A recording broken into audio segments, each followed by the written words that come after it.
please welcome Bharat के उपराष्ट्रपति श्री जगदीप धनखर जी हम सब के कान्हा शांति वनम में संबोधन करें।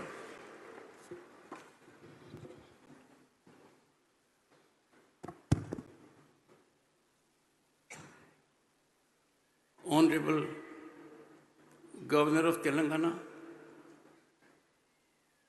Honorable Union Minister of Culture, Tourism and Development of Northeastern Region,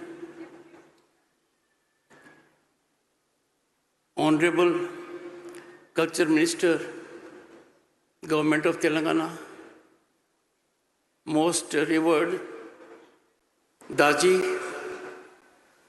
distinguished audience, and everyone present here.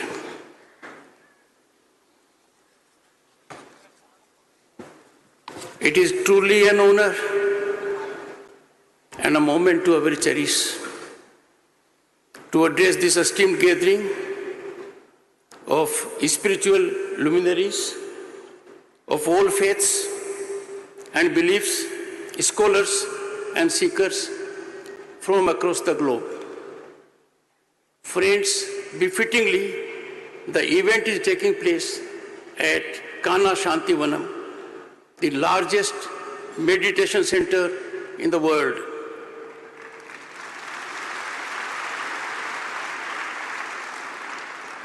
Gratifying that Union Ministry of Culture, in coordination with Sri Ramchandra Mission and others, is organizing this Mahakumbh of spirituality.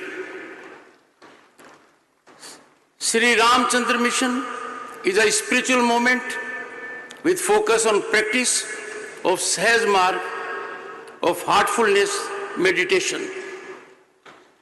It was indicated we need a spiritual university. There is one, it is here.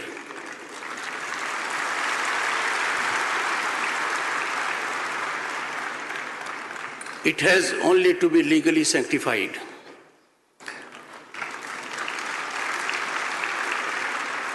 In these serene surroundings of Kanha Shanti Vanam, we find ourselves immersed in an ocean of tranquility, engulfed in the echoes of spirituality that resonate through the ages.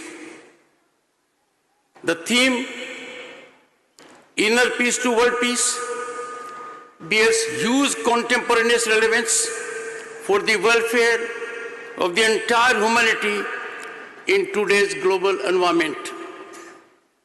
World scenario, friends, is worrisomely alarming, with escalating geopolitical tensions, iniquitous and unequal development, concerning rise of repression, intolerance, discrimination and violence based on religion and belief.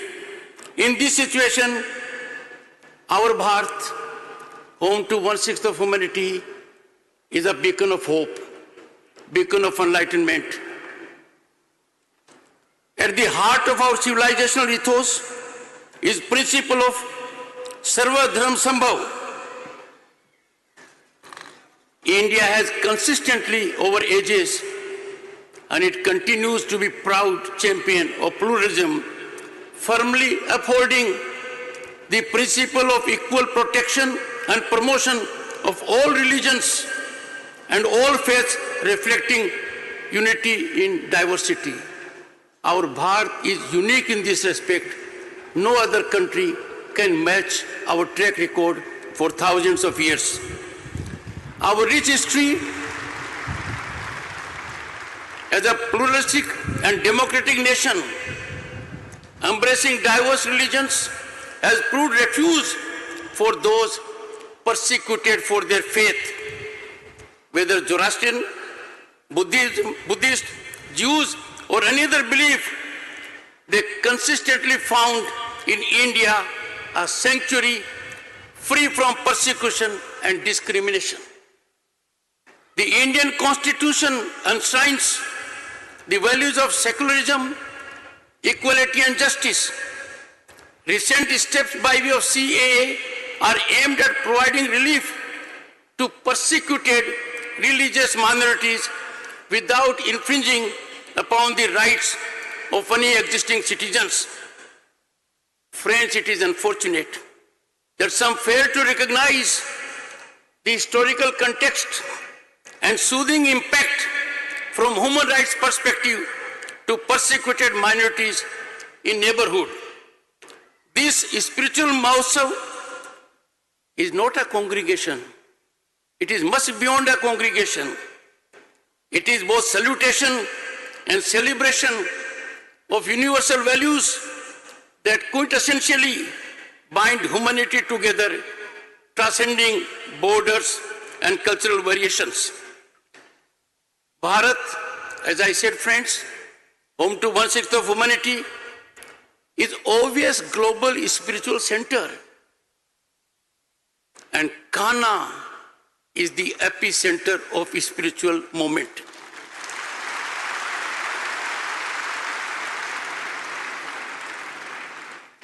Our Bharat is defining world discourse inspired by deep commitment to spiritualism.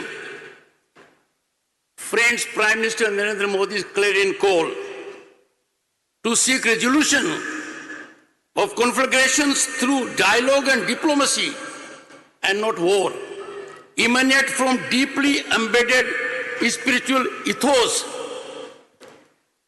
Nothing can be more detrimental to governance and antithetical to core values than people in power engaging in commanding and challenging discourse from platforms. Their stance reflects absence of spirituality in their thought process. The world will be well positioned to address existential challenges of the climate change and the like if people in authority believe in not being repository of authority but trustee of power, epicenter of service and empathy. This is achievable once these functionaries commit to discover spiritual power within.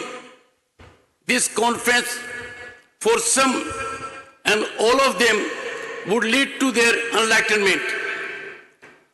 Distinguished audience, the spirit is the ultimate essence, much beyond mind, heart and soul. Spirituality defines the ultimate sublimity and virtuosity of human life.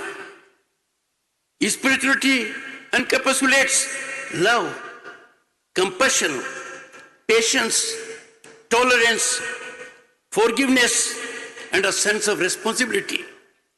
Spirituality brings about sublime sync with body, mind, heart, and soul.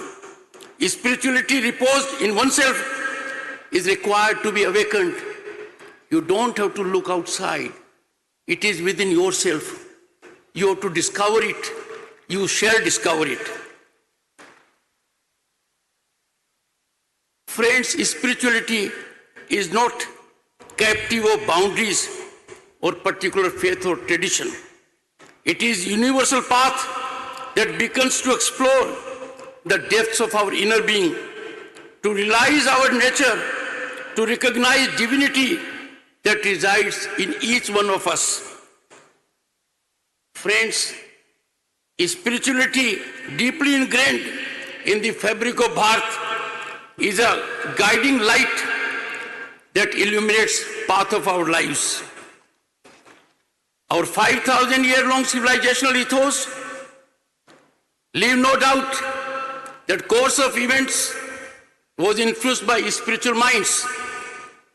Our religion, ethics, philosophy, literature, art, architecture, dance, music, and even our polity and socio-economic order have been constantly influenced and molded by the inspiring force of spirituality. This holistic approach to life sets our culture apart. It is unique to our culture, fostering a harmonious balance between material progress and spiritual well-being. also with nature. And friends, which other place you will find than Kana? What a balance between nature and humanity. Our Upanishads, our Vedas, and other scriptures offer profound insights into the nature of existence, the purpose of life, and the interconnectedness of all living beings. I had the good fortune briefly to traverse what was seen by way of some paintings. Our 5,000-year cultural history was revealed. I urge all of you to focus on that area, and you will be delighted to know that miniatures in our constitution also carry our 5,000 years legacy and ethos of our very rich civilization.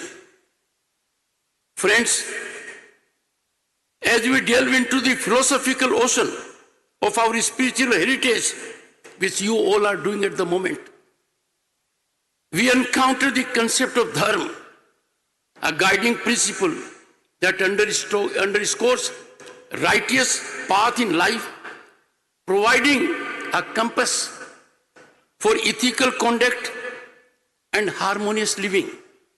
In the realm of literature, our epics such as Ramayana and Mahabharata serve as a timeless repositories of spiritual wisdom.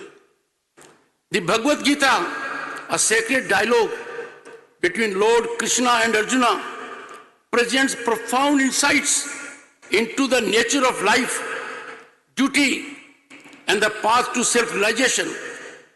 It continues to remain a source of inspiration, encouraging us to boldly face the challenges of life with a resolute spirit. Even our architectural marvels, and they dot every part of this country, our temples, our monuments stand as testament to the seamless fusion of spirituality and craftsmanship. These sacred spaces not only serve as places of worship, but also as portals to the divine, inviting us to experience a deep connection beyond the material universe. Indian dance forms are not mere performances, but embodiments of spiritual stories and divine expressions. The intricate mudras and expressive movements, and I'm sure you all must have seen that. When you see our dance, you will find intricate mudras, expressive movements. They convey the subtle nuances of spiritual narratives, creating a sacred communion between the artist, the audience, and the divine. Distinguished audience, our classical music with intricate rag or tal serves as a powerful medium for spiritual elevation. They transport us to a realm where the boundaries between self and divine quickly dissipate.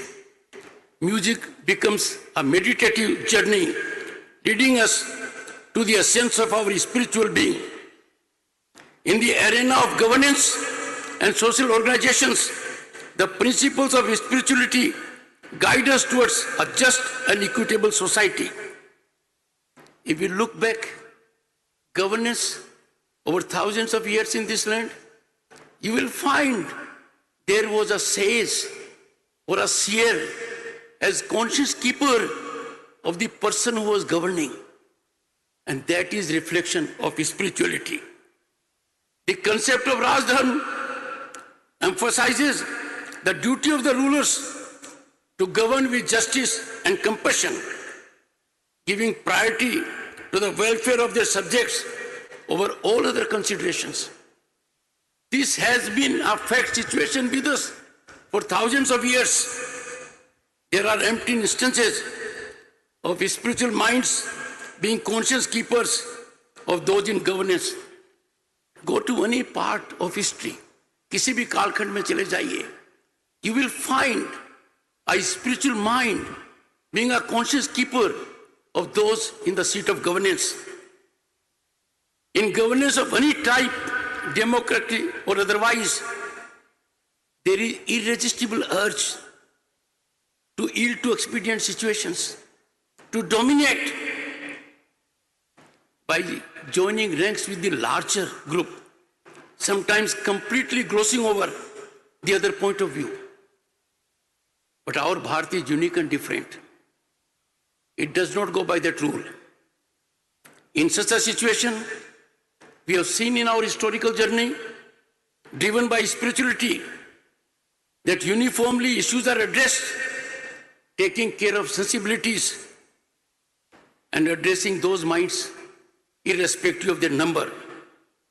This is exemplified by governance of the day, and that is why we see governance benefits percolating without distinction, without discrimination, for the benefit of one and all. Spiritual movements have guided humanity through complexities of life. The Bhakti movement centered on the relationship between the devotee and a personal God.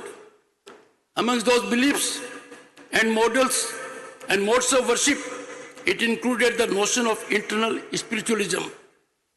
I have seen it. I studied in Sainik School, Chittorgarh. I looked at the fort and remembered Mirabai, reflecting what is, in a sense, Bhakti movement.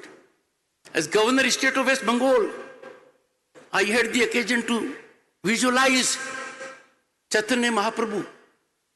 That is our Bharat, a unique land on this planet.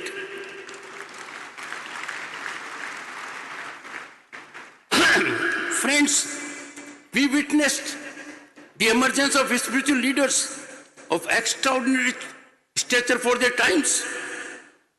During our freedom movement, Swami Vivekananda, Raja Ram Mohan Rai, and Sri Aurobindo, just to name few, played pivotal roles in shaping the spiritual and philosophical landscape of time.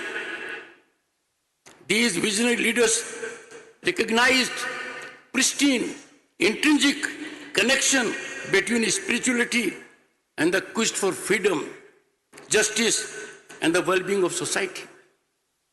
Honorable Governor reflected on Swami Vivekananda ji. He played a pivotal role in introducing the world to the spiritual wisdom of this great nation. He emphasized the universality of his spiritual truths, advocating the acceptance and respect of diverse paths leading to the divine. Let me remind you of his historic address. I had the occasion to visit that particular place in Chicago 3 times. It was on September 27, 1893. It was his address at the Parliament of Religions, and it was with clarion call to the entire world collective to end all fanaticism, all persecutions, and all uncharitable feelings. And he appealed for help and not fight, assimilation and not destruction, harmony and peace and not dissension. Friends, we are living in times when these are needed as never before. I have no doubt a wave will emanate from Kana, a wave will emanate from here under the guidance of Daji. It will engulf the entire planet. This place has ecosystem, human resource, will and dedication to bring about this great transformative change which is need of the planet. Friends, teachings of Swami Vivekananda ji resonate with the essence of our spiritual heritage, urging us to look inwards for answers, seek inner peace, and realize the boundless potential of our souls. Economic activities too find their roots in the spiritual ethos of India.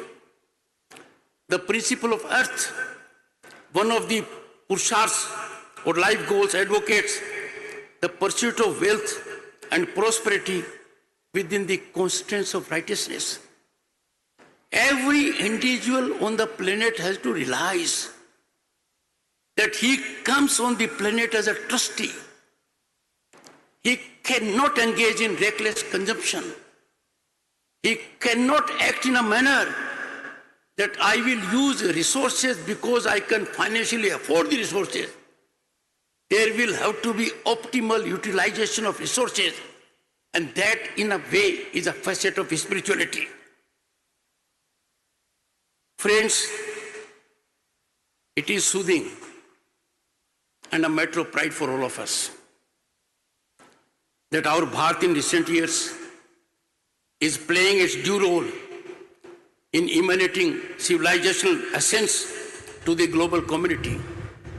We waited for too long, but now the world has been awakened to the depth and richness of our civilizational ethos. It was during the COVID pandemic,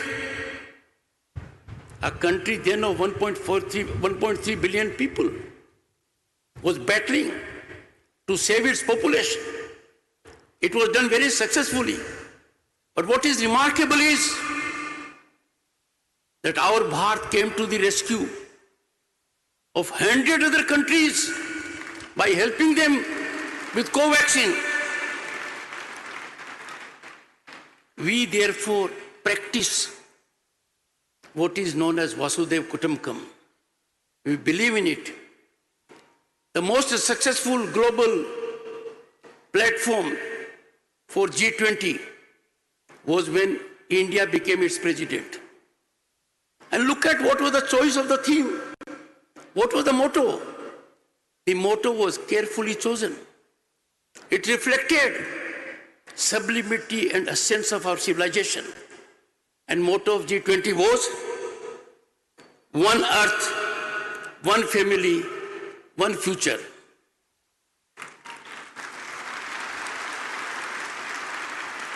Friends, yoga finds place in our Atharved. As a matter of fact, Atharved is encyclopedic for all health-related issues. But yoga was not known to the world. It fell upon our visionary Prime Minister to go to United Nations, make an appeal for it. In the shortest time, largest number of nations supported it. It resulted in June 21 as International Day of Yoga. I will ever cherish as most momentous, unforgettable moment of my life when on the last International Yoga Day, our Prime Minister was at United Nations and countries from the globe joined him. At the national event at Jabalpur on June 21, 2023, I was blessed by the presence of Daji at Jabalpur. We celebrated International Yoga Day at national level on that occasion. Friends, therefore I say, there comes a time in history when situations have to be catalyzed, momentum has to be generated, exponential growth and development has to be achieved, and that falls on some individuals. Our history is testimony to it, that all transformational changes have emanated from people of caliber, erudition, dedication, high ethical standards. We are lucky to have one here, and I'm glad Daji will continue contributing in this direction. This place where we are having this important conference is an outstanding place for yoga and meditation. As Governor of State of West Bengal, I came here and spent the night. I saw it for myself. And mind you, convergence of human resource that believes in giving back to the society was in full bloom here. I saw it myself. Friends, my program is indicated that after this program is over, I would be leaving the premises. Does he know? I am your guest. I am overstaying.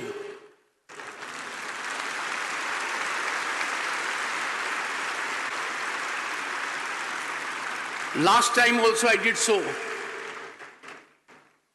And this is being done, you know why? Because when there is an inner call, body, mind, heart and soul, yes, time spent here will energize me, motivate me, inspire me to be on a trajectory of spirituality and to serve a nation that believes not in itself, but in the welfare of entire humanity and planet. Friends, medical science is developing at a rapid geometric pace. But trust me, it does not provide solution to restive minds, perturbed feelings when they are disturbed. Where do we get relief? Where do we get reprieve? When a human mind is worried, depressed, losing hope. And that is spirituality. Spirituality shows the path of hope, rejuvenation, and possibility. Someone has to help you to discover yourself, the great super nuclear energy reposed in you. And this place is a catalyst for it, a global epicenter to generate positive vibes in one and all. Spirituality shows the path of virtuosity in human behavior. It helps us to be frugal in consumption of natural resources. It motivates us to have empathy for others. It has been rightly indicated by Mahatma Gandhi, the father of the nation, that this planet, we don't own the planet. The planet is not exclusive to human beings. The planet is exclusive not to anyone else. It is for one and all living beings. We are his trustees. And therefore Mahatma Gandhi very wisely said, the planet has everything for everyone's need, but not for everyone's greed. How do you neutralize this greed? How do you combat this feeling? How do you combat a feeling that I am so greedy that I want to live for my generations? Not a spiritual mind, not a spiritual thought, but material possessions. Spirituality will show us the way. That will be the right way. That will be the passage doing good to all, the individual, the society, the humanity, and the planet. Friends, in the face of technological advancements, and we are living in an era of disruptive technologies. They are overtaking us. We are yet to contend with these technologies. Regulatory framework is in initial stages. When we have such kind of onslaught, the timeless wisdom of our spiritual heritage serves as a guiding light, reminding us of the transient nature of material success. Material success by any standards is only transient. It has a self-life. But when you look at the other way around, from a spiritual vision, you will find enduring significance of inner peace and self-realization.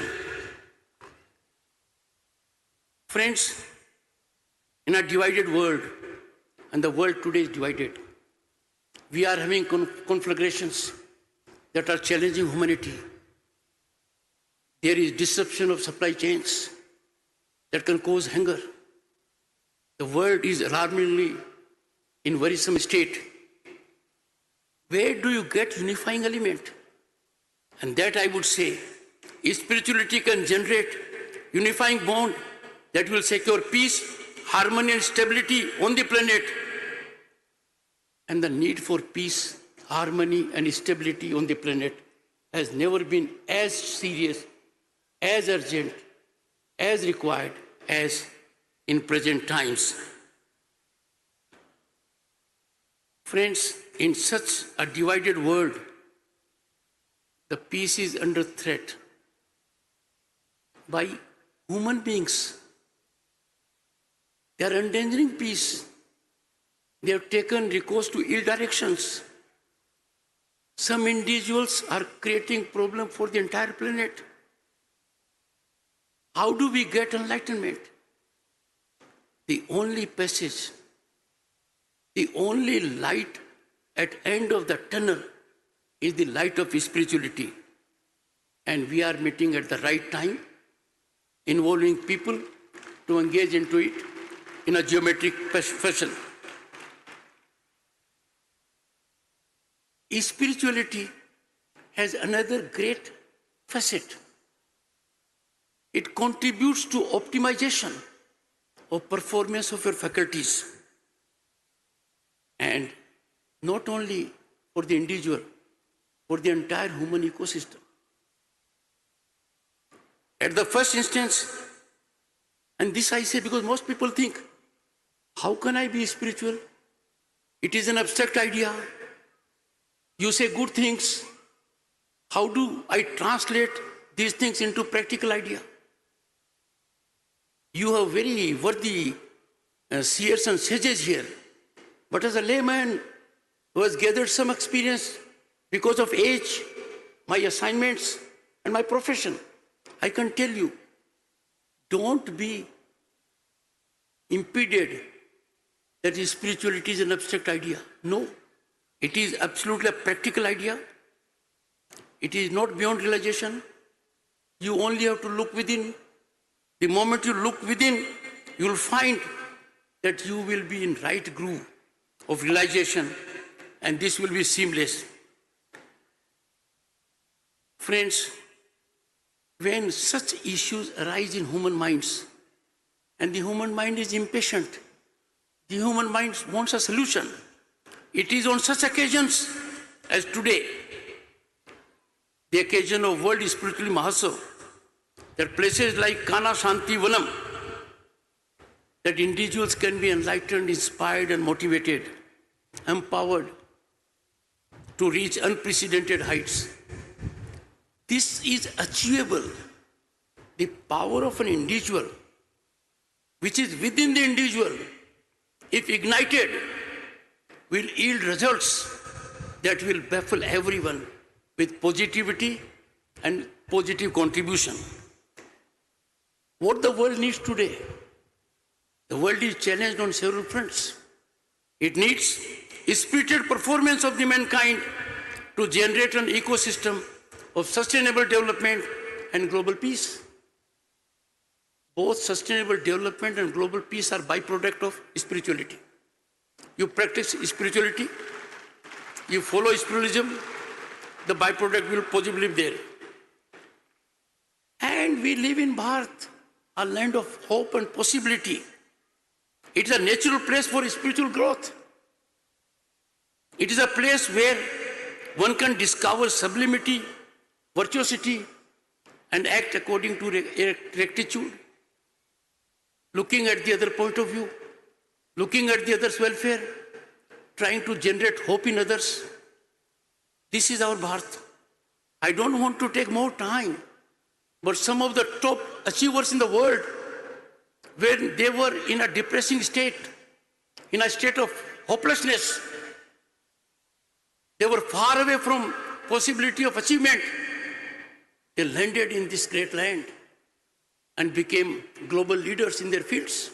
This is our Bharat. Our land is full of hope and possibility at the moment because series of governance steps have been taken. that provide to every human soul a sense of dignity, a sense of hope, a sense of equality. When this happens, spirituality breeds. Spirituality cannot breed when you have a regime where there is no rule of law. Spirituality cannot breed when you have a system that is den of corruption. Our new norm is corruption has been neutralized.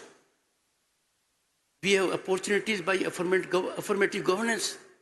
So time for all of us to get into spiritual mode. This global summit bears very special relevance.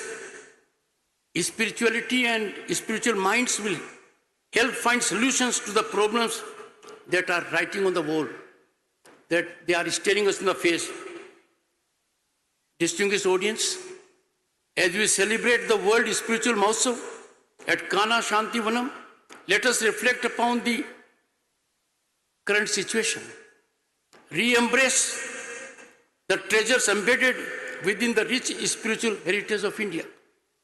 Let us strive to inculcate spirituality into every facet of our life, fostering a society that cherishes inner peace, wisdom, and self-realization. As we depart from this sacred space, let us carry the wisdom of Kabir's doha in our hearts. ऐसी वाणी बोलिए मन का आप खोए, औरन को शीतल बने आपू शीतल होए. May our words be as soothing as a cool breeze, bringing comfort and peace to all. Let me tell the distinguished sages and seers, the greatest challenge to human mind, Dajiji, is to observe silence. The greatest challenge to human mind is to control the vocal cords. But when you get into the spiritual groove, you will master this art. You will have a deep sense of empathy for others. In the process, you will be in a different state of mind, ever ready to contribute for larger humanity. May our words be as soothing as I said. I am grateful to Daji for making available this opportunity to me.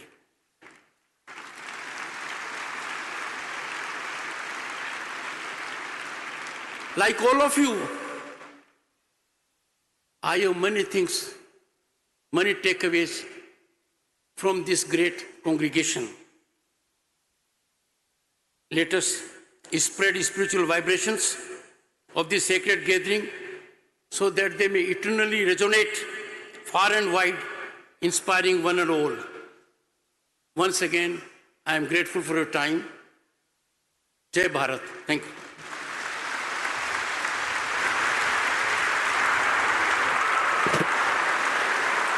Thank you very much, Honorable Vice President ji.